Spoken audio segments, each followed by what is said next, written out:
So today I'm going to talk about how I usually play my card games. I don't just use a traditional mat. I would use something like this Dragon Shield placeholder, which as you can see folds up into a nice little display. So I can set all my cards here and then have like a little side thing here. And I do use this for my Vice Schwartz cards.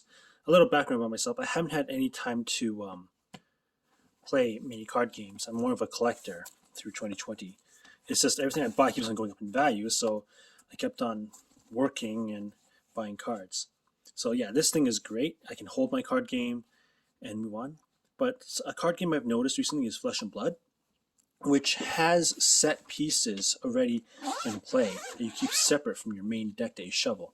And for that, I would use these zip folios to keep everything in place. And it's great. So, for example, you would have your head, chest, gloves, and boots here, and then your weapons, if you have a second weapon here, and then your hero there. What's great about this is I can also have room for other stuff. Case in point, I want to show off my foilies. I use the golden relief to show its foil because sometimes they don't show on camera, and sometimes I don't forget it's a foil, so I put it on there. Or if I just want to make it look nice for my heroes. So in the case of brutes, I can actually use the same equipment set for another one. That's why I have a second binder. And I can just go like this and then play my game like that. Without having to shuffle and move anything. It just reduces so much time. And of course, this is just for the first page, but as I move on to other pages, here's Bravos with Olheim. All of a sudden, I have tokens over here. And I have the sideboard here with the side cards. I use these full portraits as indicators of what to put in. Or I would just use like matte black to show the sideboard if there is more than two. If it's just two cards, like in most cases everything's got a no rune, I would just use a Apollo sleeve, clear sleeve, both sides, and I'll just flip it over. And again, it makes use of all my foil cards because this is a foil and I want to display it. And because I've both done a double sleeve and I've done double binders, this is the amount of cards that I've reduced altogether, including the sleeves, of staples and equipment on both binders altogether. So if you keep on going, there's my Ketsu. I should probably angle this better. Yeah, Ketsu has like 3 ninjas, so it'll be like Benji, Ira, and then Faye is too different, so I'm not going to use him. I don't have that much Uprising cards, but you get the concept. I have Dorinthia here. Obviously, I have some more room on the side if I want a mentor or change to a different version of her. Her Majestics for Blitz. Dawnblade Resplendent with actual regular Dawnblade on the other side. And then for her 2 swords, because this is from Kasai set, I also have like the 2 axes, mind and body, if I want to switch it that way. But mainly it's because all my foils are here. These are foils.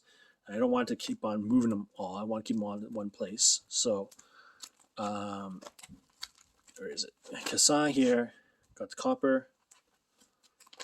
And then Dash with Data Doll, but Data Doll's so different because she's got the core and different gloves, different helm. So I just kept that separate. But in case they ever become like similar, I can just do the double again. It's nice to have the option. Azula, she shares a lot with Lexi.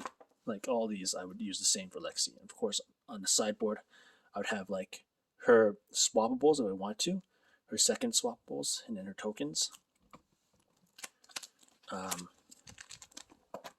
Viscerai. This is what made it the entire thing worthwhile because I actually share the equipment with all 3 rune blades that are in the game.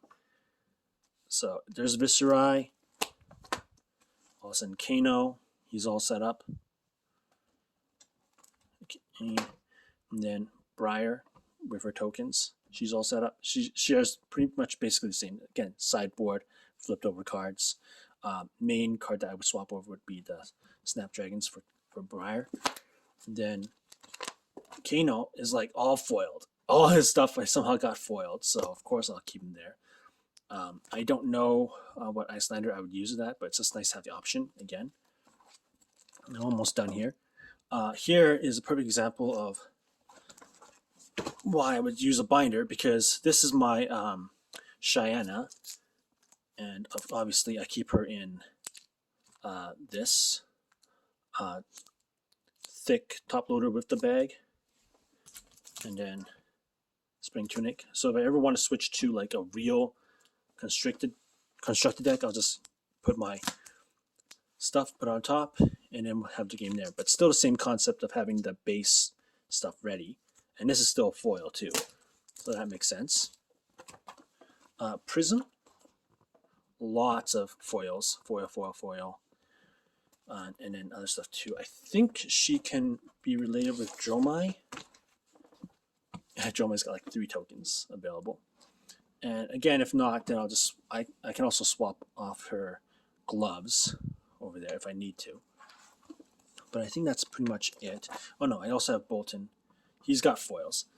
He's the one with the axe that I was trying to make use of everyone with. And of course, it's also nice to have the swappable mentors as well. He's like foiled up. And then I'm setting up my shadows as well, because that's a foil. Shadow Brute her equipment is so different than Reiner's and that Berserker. And I have my merchants here for PvE. But yeah, all I have left on my other side would be Astromai and Fae. So that's my setup. So it might not work all the time, and if it's too weird, I'll just do a full set here. But it's just nice to have the option. And again, that's just what I've been working on. It's nice to swap out, especially for the Rune Blades, because there's like 3 of them, and 3 ninjas, and 2 brutes, and I think 2 illusionists. And yeah, that's it. I don't make many videos, but I try to make it worthwhile, and I hope you enjoy. Thank you.